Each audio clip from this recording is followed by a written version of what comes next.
कहानी अनसुनी आवाज। विद्यालय की कक्षा में नंदिनी नाम की छात्रा बैठी थी। वह बेहद प्रतिभाशाली थी, लेकिन अपनी झिझक और संकोच के कारण कभी अपनी राय खुलकर नहीं रख पाती थी। जब भी शिक्षक प्रश्न पूछते, नंदिनी उत्तर जानती थी, पर उसकी आवाज गले में ही अटक जाती। शिक्षिका मेहता जी ने यह बात ध्यान से देखी।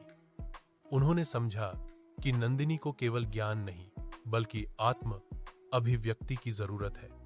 एक दिन उन्होंने कक्षा में एक छोटा नाटक आयोजित किया और नंदिनी को मुख्य भूमिका दी। नंदिनी पहले तो घबराई, लेकिन मेहता जी ने कहा, तुम्हारी सोच अनमोल है।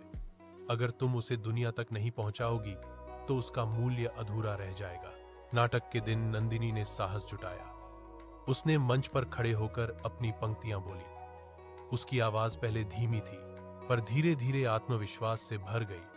दर्शकों ने तालियां बजाईं। उस क्षण नंदिनी ने महसूस किया कि उसकी आवाज भी उतनी ही महत्वपूर्ण है जितना उसका ज्ञान। कुछ समय बाद विद्यालय में वाद विवाद प्रतियोगिता हुई।